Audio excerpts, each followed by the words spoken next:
Hello, everyone. Welcome to the Hours Program panel session, specifically designed for humanities online majors, and thank you so much for attending. I would like to go over some housekeeping rules. It is in a webinar form for Zoom, so this may seem a little weird to you, but just letting you know how this will all work. There it is.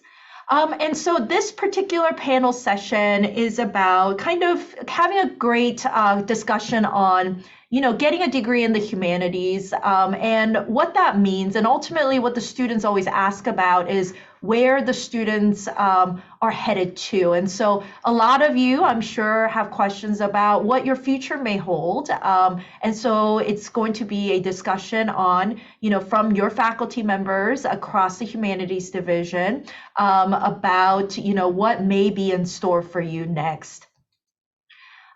So if you have specific questions that you would like the faculty to answer at the end of the panel session, once we go through the set number of questions that we have in store, please use the Q&A function to submit your questions to me, the moderator, and also your panelists, your faculty members. And then some of the questions I'm sure that you have will be similar to your peers in this panel session. So the common questions that get raised or the good questions that you ask that faculty feel are very valuable will be answered towards the middle of the panel session, so we can have more of a robust, free form conversation aside from the set questions that we have. The reason why we're utilizing the Q&A function for this webinar is because it is being recorded to be shared on the Hours Program website as a resource for other students who cannot make it to this event today. So just letting you know, we just didn't want to compromise your identity in any way, and that is why we are utilizing the webinar and the Q&A function today. So to get us started, I'm going to introduce our faculty panelists who have taken the time today to be with us. So I'm going to turn my microphone off and then turn it over to Dr. Kristin Elwood first so that she can introduce herself to you all. Hi, everyone. My name is Dr. Kristin Elwood, and I am from the School of International Letters and Cultures, and I'm really happy to be here with you. I can't wait to hear your questions. Fantastic. And we have Dr. Kathleen Hicks from Department of English. Hi, good evening, everyone. I am Dr. Kathleen Hicks, and I am a teaching professor in the Department of English. I teach primarily research methods at both the graduate and undergraduate level, and I'm also the director of online programs for the department. Fantastic, thank you. And we have Dr. Christopher Jones from School of Historical, Philosophical, and Religious Studies. Great, thanks. Nice to be here with all of you. So I'm Dr. Jones. I work in history, and I think in particularly relation to this, I've been Associate Director of Grad Studies for the School of Historical, Philosophical, and Religious Studies, and Director of Grad Studies in History for a number of years. So I've been thinking about graduate education, both online and in person for a while. Fantastic. And we have a great group of faculty panelists. So I'm excited to actually learn a lot about what they have to share with you. And that is because I am a faculty over in the natural sciences. And so I generally work with pesky scientists all the time. So I love getting out of my own group of people and working with our humanities faculty members who are just outstanding and always kind and generous with their time. So let's go into the first question right away.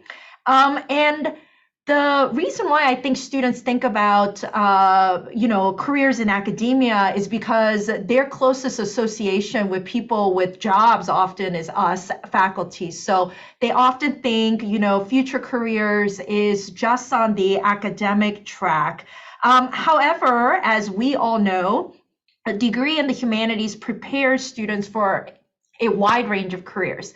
And so what are some career tracks that humanities students really should consider, or is a really good fit for them, that often are missed or not really thought about? I'll get started with that. So our motto, if we'll call it that in English, at ASU is start here, go anywhere.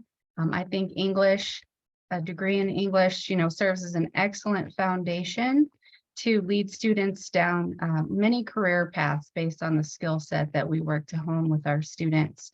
And while education is obviously a top choice for a lot of our majors at both the undergrad and the graduate level, we have students that go into a variety of career paths. And I think I could go down a list of several, but I'll point out some ones that I think that aren't often on the top of students' list. And one is the nonprofit sector. I think a lot of humanities majors find a home there because not only do those types of positions speak to their skill set, but it speaks to the kind of the service nature of the a lot of the work that we do in the humanities. And there's a lot of room in the nonprofit sector for coordinators and people looking to get into communication positions. And a degree in English obviously can lead you into multiple communication related positions, public relations, social media, marketing. We have a lot of students who go into publishing and editing. And another thing that you might not associate with English majors off the top of your head is human resources. There's a lot of opening there for humanity majors in general, I think. And then the last thing that I would mention, and this is based on my own experience, I was led from English into instructional design and training.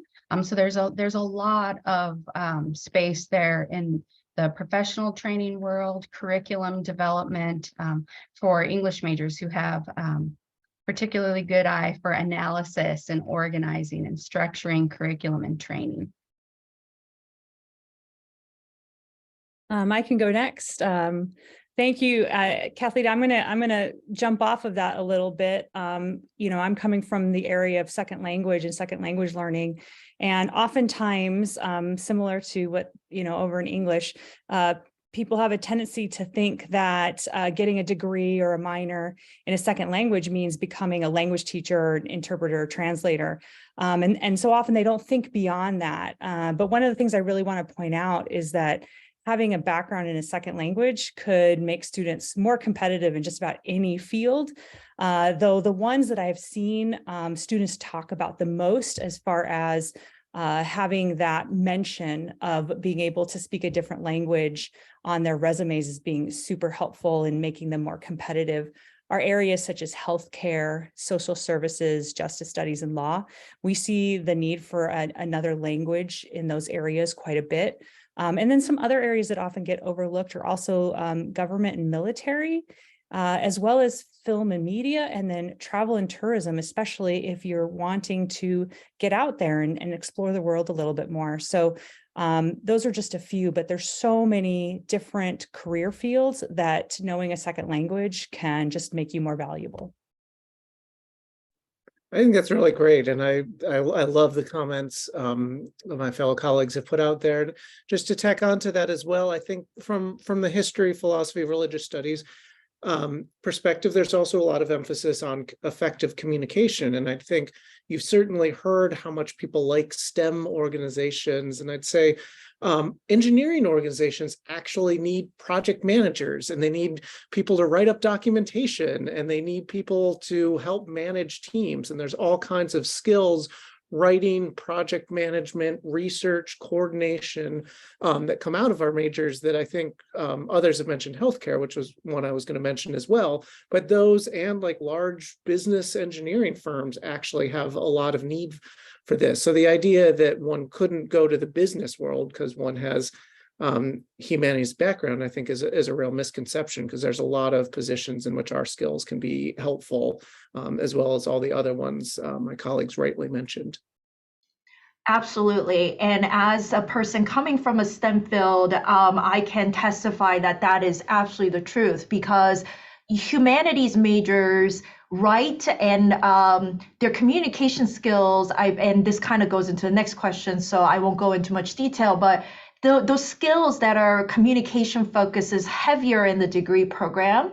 In the science majors, that is much less. So us scientists need people that can translate what we are trying to do to other people that may be on the receiving end of our pitch, right? So we will work with people coming from the humanities majors to actually transfer what's going on in our head to what is sellable and readable to the public. So that is an essential skill. And Kristin, going back to what you said about a second language, my aunt actually had a degree in German, and she ended up working for GE. And at the time when she got a degree, everybody said, well, what on earth would you do with German? And she quickly got in because GE needed a person that was a project manager that spoke German when they were expanding their organization across Europe. And so German's a very common language over there. And so she got a foot in the door that way. And then, she was able to move up. So those kinds of things, I think humanities degrees are essential. And I've seen it through and through in my lifetime where people with a humanities degree intersect with people in the science or medicine. So really good points. Next question. So what are the critical skills? So we kind of touched upon this in our answer. So what are some critical skills that humanities students generally gain in their respective majors that they don't celebrate enough as they're trying to pitch themselves for the workforce?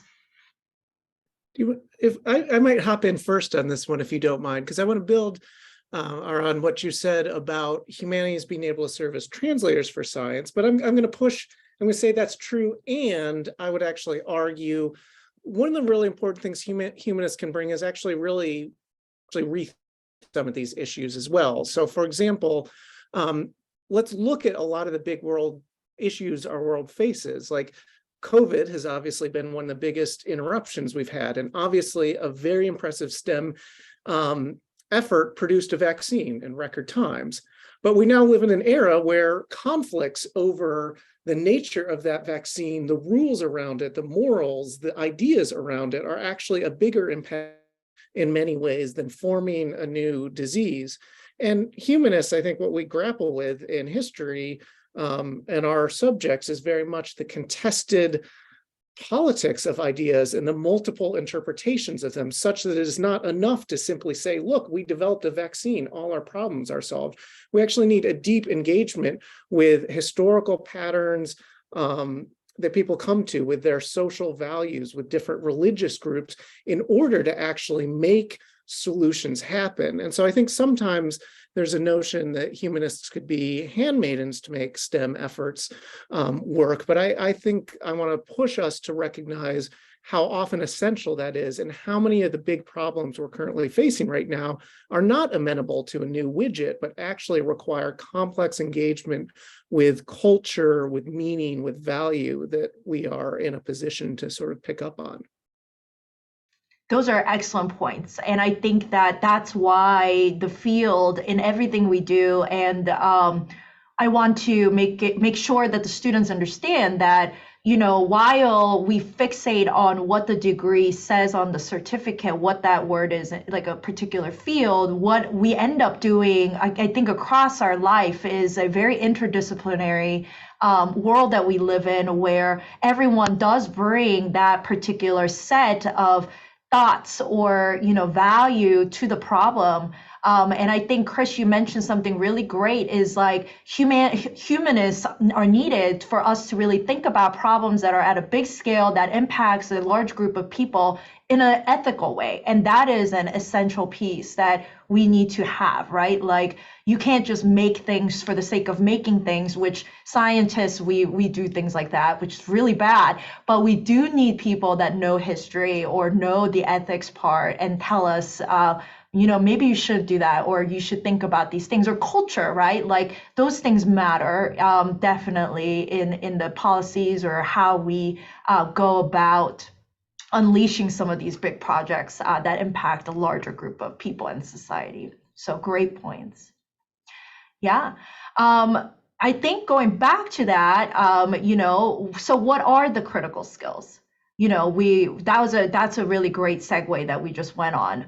So what are some of the critical skills that would add to a student's resume or as an applicant that they may not think about, but for a fact, being a faculty member that have taught these students, that this would be a really great selling point that the students could highlight? I'd love to jump in there, Ara. Basically, I mean, kind of connecting back with the idea that some of these things are not always super obvious, but I really want everybody to think back to a time that you were learning a second language for the first time. I think almost all of us have had to do that at some point, and sort of the fear that is involved with having to speak in another language that you're unfamiliar with. And think about all the things you had to do to adapt to that in order to be successful with that. So certain things that you can absolutely put on a resume and confidently discuss in any job interview as part of your background because you have a minor or a degree or a double major in some kind of language field. Things that involve active listening, dealing with uncertainty, critical thinking and creative problem solving. Some of my favorites: collaborating towards a common goal, navigating change and new technologies. Think about all, those of you in the online space, right? All the new technologies that we have to use to try to figure out how to speak a language and engage with each other in a real space and authentic way. And then lastly, but maybe more importantly, being flexible and advocating for a large variety of perspectives and beliefs and cultures. All of these are part of learning to speak a second language and can be something that makes you more valuable and competitive in the job market. I think one thing I'd like to add to that as well is the kind of analysis skills that we learn in the humanities. We live in just an information-rich society, right? And we're inundated with data in all of the fields that we work in. And humanists, I think, become adept, right, and skilled at analyzing data, compartmentalizing data in helpful ways, but then also telling stories about it, right? Big pictures that help people understand how to interact with data and use it in an efficacious way. So I think that's definitely something that we strive to impart in our majors, and hopefully what we're offering helps students hone those skills because they're really very important. And I just add to lean into storytelling as a phrase that can, it might not be the first thing to drop in a job interview, because some people sort of see storytelling as just play, but actually I think if you talk to corporations or brands, they're telling stories about their project. Institutions are creating narratives about their mission in the world and why that should be funded and what it needs to do their good work in that way. And we all know that some stories are much better than others, and actually some sophistication about how to craft stories, how to think about what's in them systematically is actually a really important analytical skill that an enormous number of organizations are engaging with. Those are excellent points. And as a person that have sat on multiple hiring committees within even ASU for various different roles, you always love the candidate that can tell a great story. Meaning not a person that I'm going to change everything you're doing, but I saw that you do X, and I took that X, this idea, and then this is what I did with it, and let me show you what I can craft for you as an example. So we really like applicants in general, in the hiring committees, that I've served on, the people that go an extra step, I think, that can exemplify, some of the things that we are doing internally already, but in a more creative way. And I think humanists are able to tell that story or highlight those features because you have those skills. So really great points there. Anything you would like to add before we go to the next question? Okay. And then this one is more ASU specific. So we talked a lot about skills-based, which students do gain from classes, right? We talked about analytical skills, we talked about communication skills, we talked about many different things. So those are things that they would naturally gain from the classes that we offer, that are part of the major map. But what are some resources that ASU offers specifically to online students that are beneficial for their future academic and/or careers? I can start by offering a couple of things specific to our English department. One of the things that I'm really proud of is that we have a very well-developed internship program in English. So for example, last year we had 87 online students who completed internships in 15 different states and 14 different countries. And 93% of those students who completed those internships were employed upon graduation or within 3 months. So we have a lot of data that shows participating in internships is very crucial, I think, for students who are looking to get some real world experience and get that extra boost for their resume and their career portfolio. I think so. I always encourage students, if it's a possibility for them and it's something that they're interested in, explore internship opportunities and see what's available out there. The other thing that we've recently launched for our FMS majors, we have alumni panels now specifically for online students, where we bring our alumni back, and the topics are generated by our students. So we learn what they want to learn more about, and we try to match them with professionals out in the field and bring them back so that students can learn what their experiences have been like after graduation.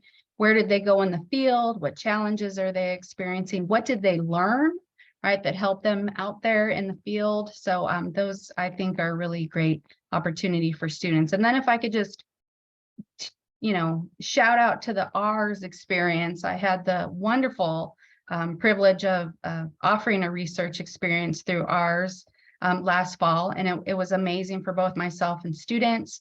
We have students who are from my experience who have a publication now or going to academic conferences. I encourage all students, if they have the opportunity, to participate in the R's experience. That's really a fantastic resource that they should take advantage of if it's a possibility for them.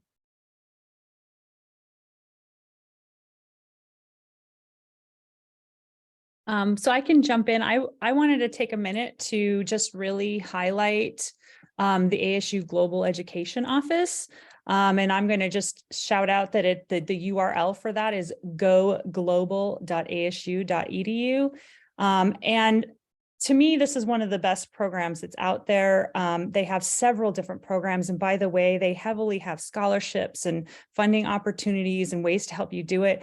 And sometimes the programs are about the same cost as what you would be paying for tuition already. So it may not even change things that much as far as affordability.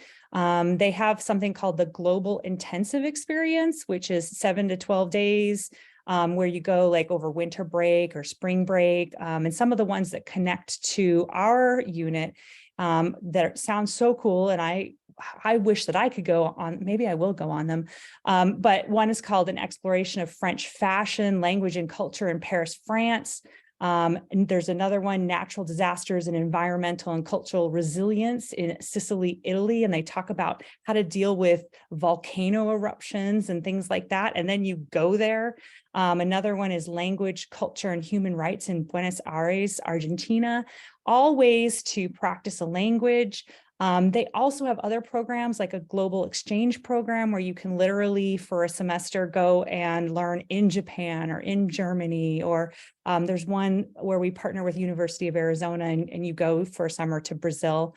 And then lastly, connecting back to what Kathleen was talking about, there's also a global internship program in which you basically pick your field of study, whether it's healthcare, business, marketing, and then you can be interning in that field within another country. And they have locations like Berlin, Cape Town, Dublin, London, Madrid. It's so endless. And then the coolest part is they also have a virtual internship opportunity, in which case, say you can't, you have responsibilities, you can't leave your area, your location. They actually can set you up for an internship program with the company from another country, but it's remote. So you're doing everything from here. So many different opportunities to be doing things in your own field while also exploring the world and using language skills. And I can guarantee that that kind of experience looks amazing on any kind of resume or career interview moving forward. Yeah, and that is a great, both of you address really great points. A lot of the online students have, they don't realize that they can participate in global education opportunities or internships. A lot of these we've done our best, and we're trying to make sure that every one of them is offered equally to immersion on-campus students and online students. But we are having more availabilities for these opportunities. So I think that, please check those things out, and then feel free to engage in them that are open to ASU online students. And I think that's really important. Especially the Global Education Office, they've been always open to online students. And I think that opportunity is extremely robust. So a lot of good positive feedback coming directly from the students out of those programs. So please check that out. And I think, Chris, would you like to add anything? No, I think we can move on to the next and keep going. Perfect. All right, question number 4. I think, Chris, you can start us off on this one. What are the circumstances? And this comes up over and over and over again, and that's why I put this question in there for the panel. What are the circumstances where attending graduate school is essential and useful to a person in the humanities? Yeah, it's a really important question to grapple with. And one of the things I want to say at first may sound antithetical to my role as director of grad studies, but one of my answers is don't do it by default. So there is a certain common thing that you're students. You've been students for a while, you're good at school, that's why you're in it, you like it, and it seems like the obvious next step is to get a graduate degree. And there's reasons to do that because of a love of learning, occasionally qualifying you for additional positions. But one of the big things I say to pretty much any undergrad who's talking about grad school is I strongly say, take a couple years of break between your undergraduate work and graduate school. And I say this for a couple reasons. One is we're still going to be here in a couple of years. Universities have been around for hundreds of years, and we'll still be here for you later on down the road. But it can be really helpful to figure out, by being in the quote unquote real world, whether that graduate education is actually essential to what you're trying to do next. So if you go into education, you can usually start teaching and have a certain number of years before you're required to have a master's degree to keep teaching. And it can be useful to go teach for 2 years to figure out whether that's what you want to stay in, rather than getting your degree first and then finding out after 2 years, oh, I don't want to teach, I'm going on to something else. It's also the case that sometimes if you're in a large organization that wants you to have additional graduate training, sometimes they'll actually help you pay for it. And so it may be cheaper to do later on down the road. And so in many ways, there are a number of jobs. All the things we've talked about for career opportunities are available to you with an undergraduate degree. Does having a master's sometimes give you a little bit of a leg up? Yes, but in many cases, you can get started right away and then figure out when is it really essential. And when it's essential might actually be determined more by you getting to know people in the profession that you want to be in, asking what degrees they have, asking if their organizations are ones where you move up the ladder just by good work, or if those degrees make a particularly big difference.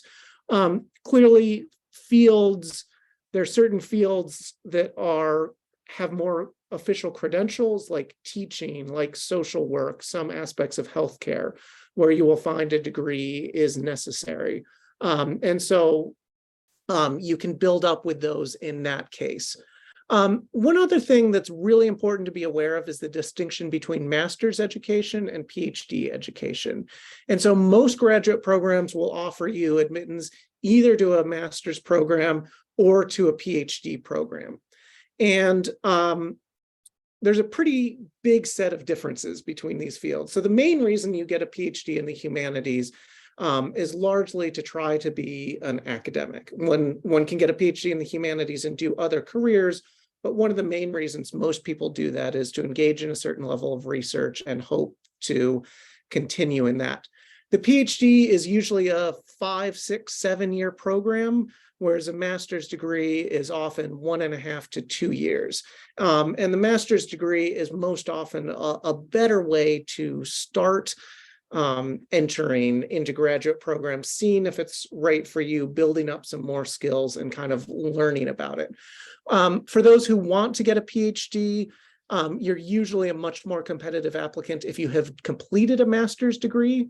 There are people who go straight into a PhD program from the BA, but it's a bit harder to get in that way. And most people who've gotten a master's degree are more competitive just because they know the field better and they've gotten more research experience that lets them show off their skills a little better. So my big push on this, what it kind of comes down to is we'll be here for you and you'll know if your career needs us to develop. And the other real reason why I encourage people to go out is we can see the difference between students who have stayed in school and kept in school versus those who've worked. Those who've worked sort of understand how to fit their schoolwork into kind of more of a 9 to 5 and have a little more balance with it. They often take a little more out of the programs because they have a little more experience to relate it to. So those are at least a few thoughts to start with on this. And of course, happy to answer more questions about this in the chat. That's great. Kristin, Kathleen, obviously you have your PhDs and have gone through grad school. What do you have anything else to add? I love the idea of not hurrying into grad school for the reasons that were mentioned, but also I think it's important for people to keep in mind that the nature of technology and information is changing so swiftly that you should envision yourself as in education for the long haul. I think one of the great things about humanities, hopefully, is that we're instilling a love of lifelong learning.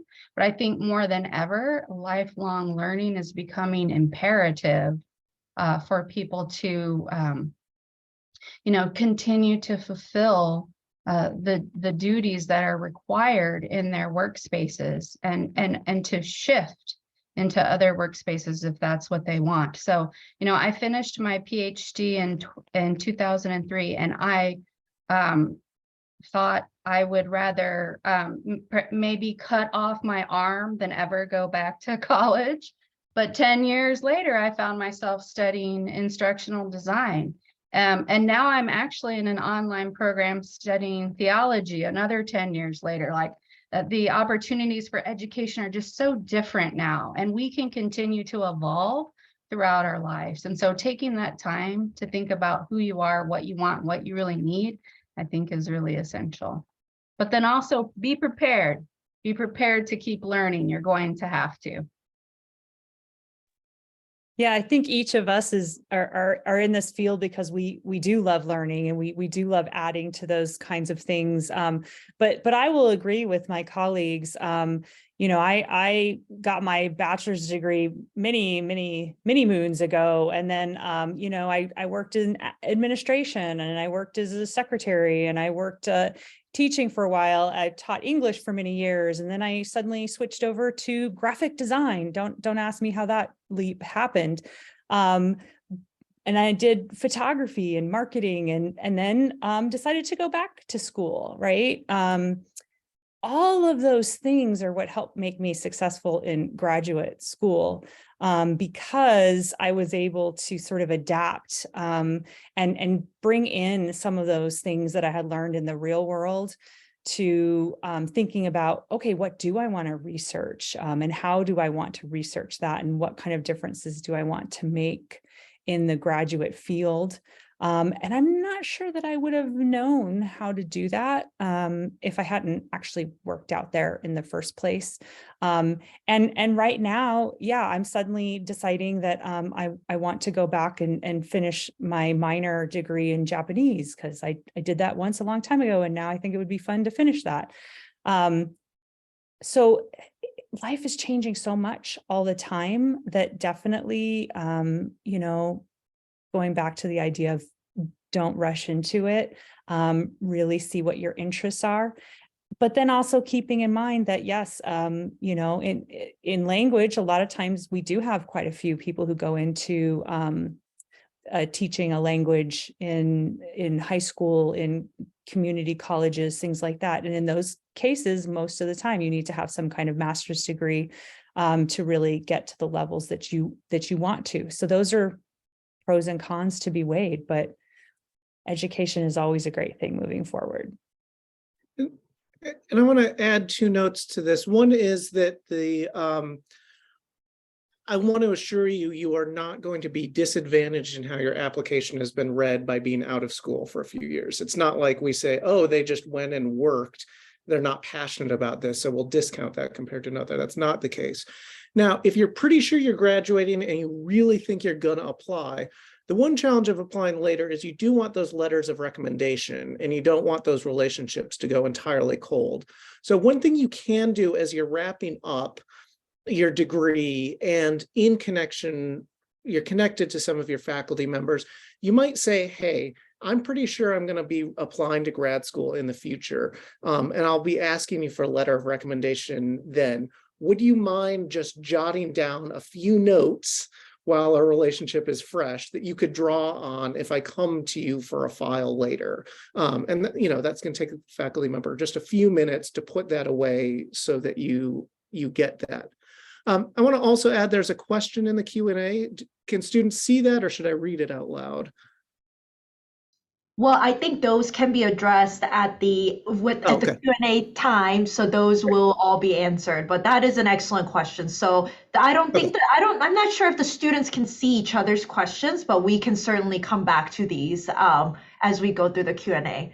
But one thing before we leave off question 4, and I'm just speaking out of ignorance here, I am assuming in the humanities discipline, there is a difference, a distinction for the master's degree, specifically course-based master's versus research-based master's. Is that also true in the humanities?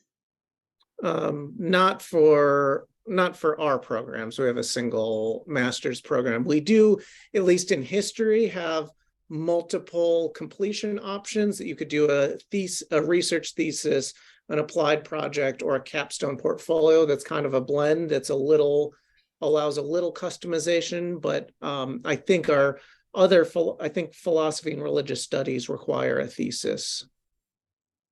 I see. Okay, well, that I had a question about that, because in the sciences, you could have a course-based master's where students take graduate level courses throughout the 2 years and have not a research-based thesis about kind of a capstone project, but it's not an independent project. Whereas a research-based master's, generally they have their own personalized projects. So I thought I would ask. Let's see, question number 5 is the following, and this goes back to Dr. Jones's point: networking and forming relationships while attending ASU is critical for students.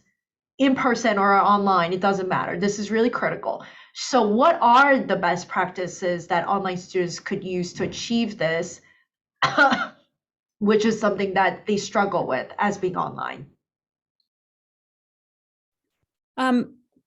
I'm going to touch a little bit on something that Chris already talked about, but basically, to me, one of the most important things is to really make that connection with a faculty person, because that is what's going to help build, letters of references, applications to go on to graduate school. So, for example, as was mentioned earlier. I also teach one of the hours program courses, SPA SLC 498. It's a technology enhanced language learning research course. And it's a small course, so students really get an opportunity to collaborate with each other. And I actually had one student who reached out to me before the course started because he was interested in applying for a scholarship. And he and I worked together for him to be able to put in a solid proposal. And he ended up being able to earn that funding to be able to move forward. Because of that work and connection that I had with him, I was then also able to create a letter of recommendation for several different graduate schools that he applied for. Because he and I had worked together with small groups in this course. So that's one of the key aspects, is to be able to really make those connections with faculty. And you would be amazed. Yes, I mean, faculty are busy and things like that. But I know for myself, when I was trying to get into a degree program, graduate degree program. And by the way, I will mention that my master's degree was in an educational technology that was a completely online degree program. And I then applied for in-person PhD programs.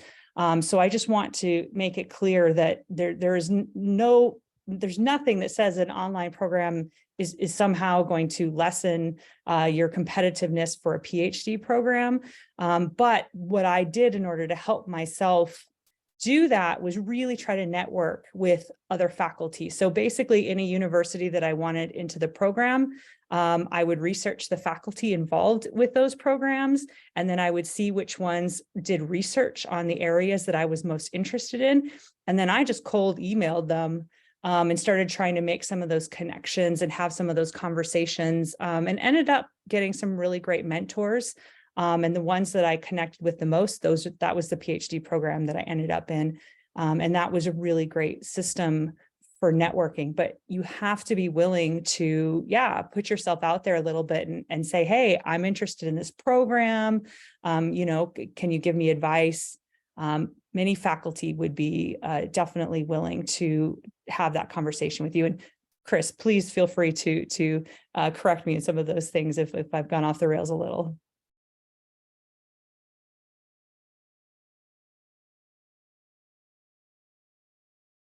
No, I wouldn't have anything to correct there. One thing I'll say about networking, so certainly hit your faculty. Second thing is show up to things. I mean, we have made a commitment in shippers to live stream pretty much any talk that's in person is also available online. And so being in those, even just in the Zoom room, but asking a question is a way to sort of get yourself known and to be seen. So I think those are key things you can do.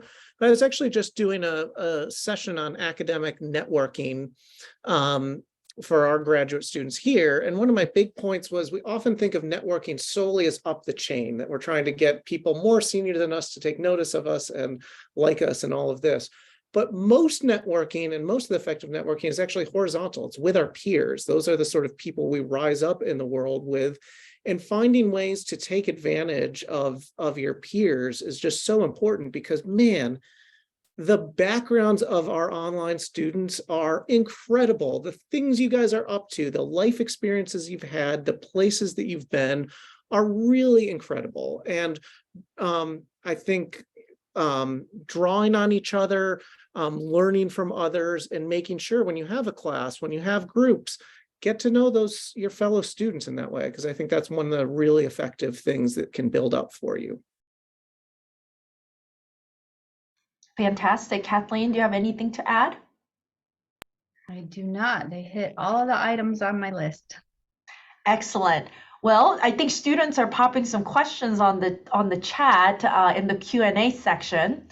And so if you would like to address one specific one or all of the above, please feel free.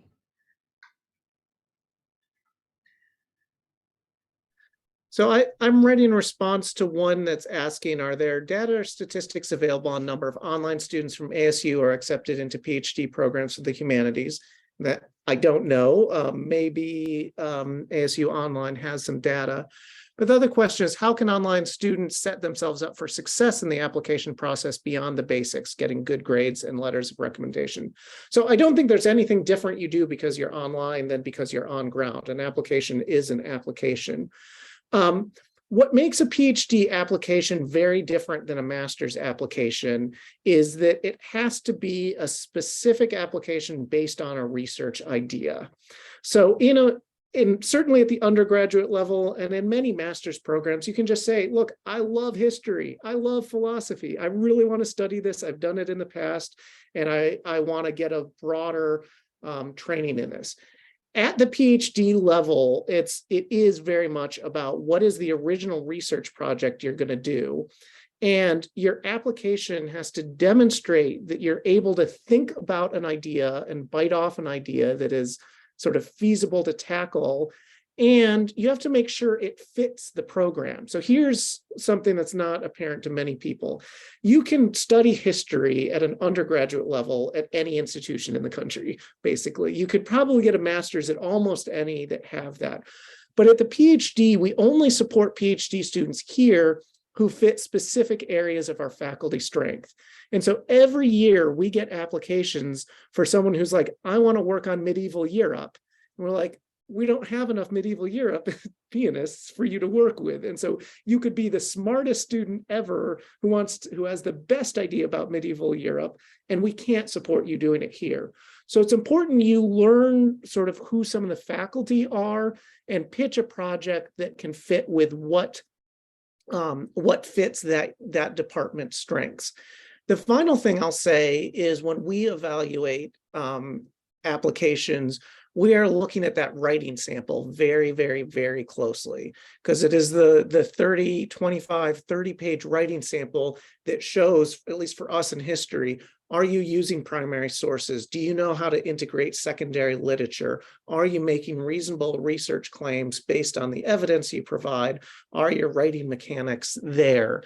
And so that writing sample actually turns out to be incredibly important for us. That's an excellent answer. And to the first question, are there any data and statistics available on the students who get accepted? So that is actually very difficult for us to track. And that is because when the students graduate from ASU, they do receive an exit survey, but that doesn't mean that the students will fill it out. So when you graduate, you have to fill out that exit survey for us to have that data. The participation rate is very low for that. I believe it was like somewhere between 5 to 7%. So it's really hard for us to track that information.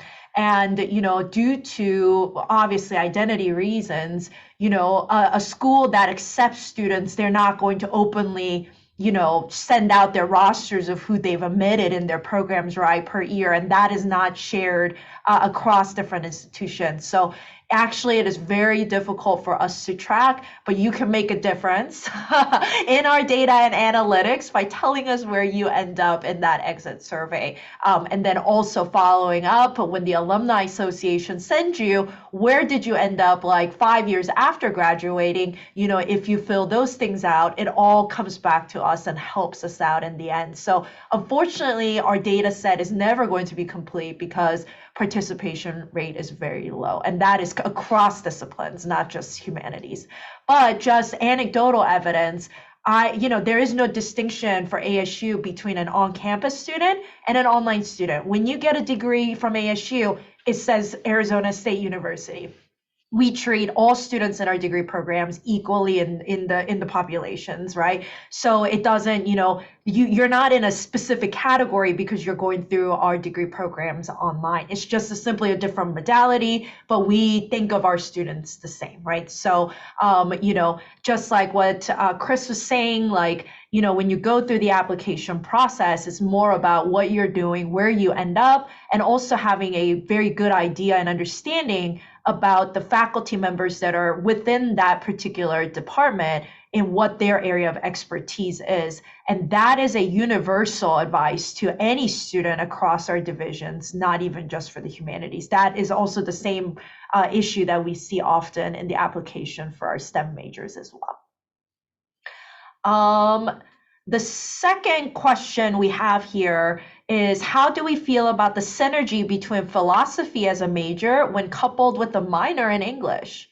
I'm having a trouble deciding on electives given all the space allowed within the degree's credit hours. Is that a good match? I think is what the student is asking.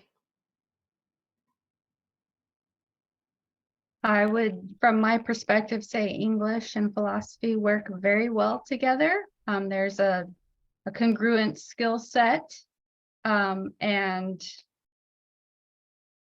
other than saying there's great synergy there, I mean, it's kind of, I guess I want to say I don't think you can go wrong with your elective choices when you're studying philosophy and English. Maybe Christopher has more to say about that, but I think they're an excellent match. No, I'll agree with you, but I also want to say it's good you're here on this panel about careers, and we're thinking pragmatically with things here. I also want to say I hate that the world is putting so much pressure on us to be thinking about careers and what's next all the time. What I think about your question is, if you love philosophy and you love English, do both. If you don't love philosophy, switch to English. If you are loving it, want to switch it to whichever, follow. I do want to say, if you're following something you really like, you'll find ways to make it work. And I do think, let's be strategic, but let's also not forget to follow our passions in all of this. Yeah, I would add to that. So we have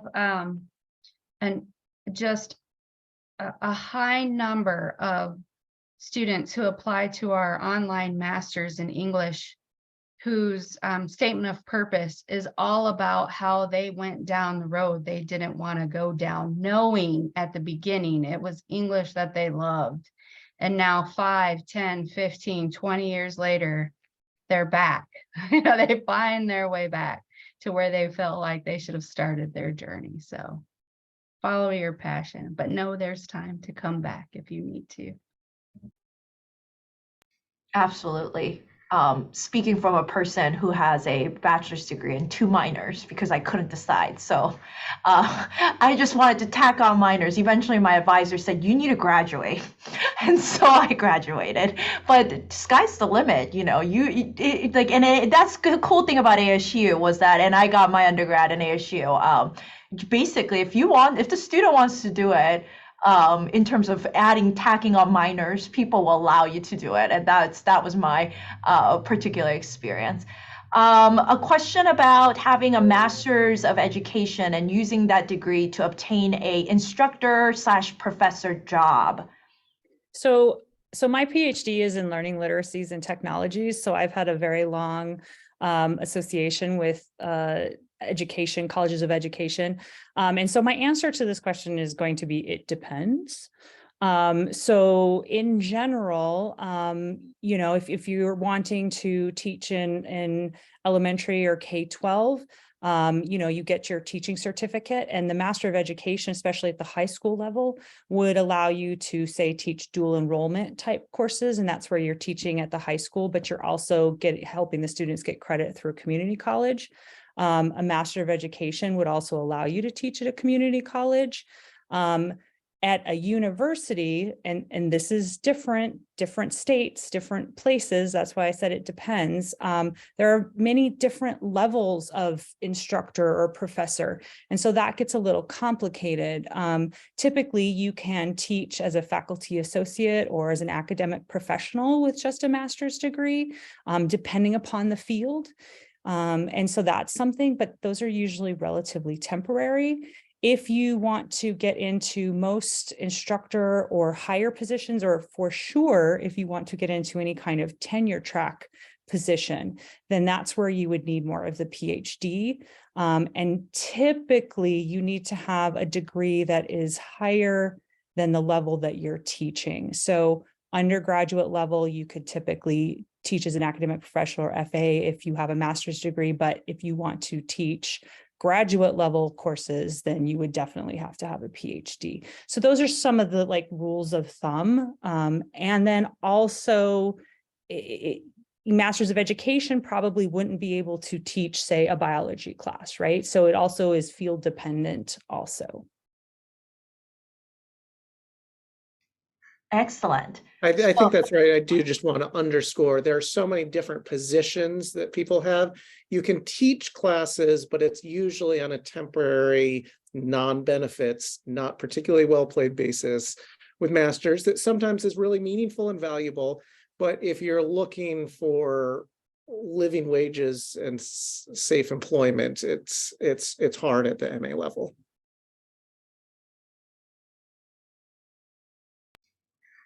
Okay. When you're attracted to multiple fields, how can you do some soul searching to find your true purpose? So how did we end up where we are, all of you? Share, please. Double major. That's all I have to say. Yeah, I had a major, a minor, and an honors program, and it led me on a convoluted path. I mean, the other thing that's great, I mean, honestly,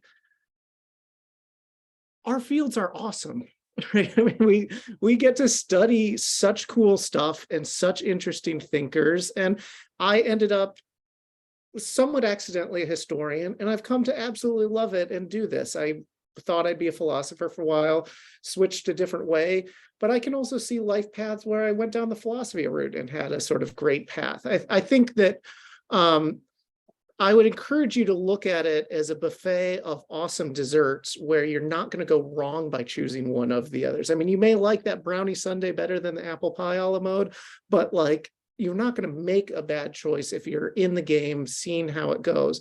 And I think as a couple of my other colleagues really said, you're going to do some lifelong learning. You're not making a choice right now that forestalls the opportunity for you 5-10 years down the road. Say, you know what, I really wished I had had more literature or more language training. It's not like you're going to be in a position where you can't adjust to that and make up for that then. Yeah, I would just add, it's important to keep in mind that your purpose will evolve as you continue to grow into your life. So never think that you've arrived. Fantastic. And we have one question that we can answer for the allotted time. Is the value of philosophy, formal logic and analytical rigor recognized in industry and or the broader job market? I find I generally have to explain what philosophy even is to others. Yeah, you probably do have to, because I think the answer is no, it's not. And so the fact is we live in a world, as you know, where STEM and business training is easily understandable to others, and the humanities are somewhat nebulous at times. But that doesn't mean that if you're a good logical philosopher, that you shouldn't be able to do that translational work. It is unfortunate, and we want to get to a world where humanists are taken for granted for the value they have, and engineers have to explain why they matter. It'd be nice to see the world flipped that way a little bit. But I think you can't assume that that's going on. But if we've done any good work with you as a training, hopefully we've worked with you along the way to start to articulate that to others in a brief manner. That means that can be accomplished in a minute or two rather than taking all of like a 30-minute interview. And philosophers do a lot of analytical, mathematical work, and that is valued by a lot of different broader job markets, actually. And I've actually had multiple friends who were philosophy majors, and through their experiences, it taught me what philosophy majors actually studied, which was really good learning experience for me. And by experience, I do know that they ended up working in the business sector based on all the math that they had to take. But they had a very interesting angle because they were philosophers, and it goes back to Chris's point from the beginning of the panel. They were able to explain math in such a way where it would apply to people. And that was really a unique twist to their skill set. Okay, well, thank you so much for your time today. And I'm sorry I'm coughing. I'm getting over a really nasty cold. But thank you so much to our panelists who have joined us today. I think it was an excellent, robust discussion. And thank you to our students who shared questions on the Q&A chat and then putting yourselves out there. Excellent work to you all. Thank you. And the panel video recording, just in case you want to review it later, is posted in the Hours program website. I know that every student within the college gets emails from me from time to time, but this is where stuff that we put together reside in terms of resources, and also what Dr. Hicks talked about, what Dr. Elwood talked about, their Hours experience in terms of research that were offered.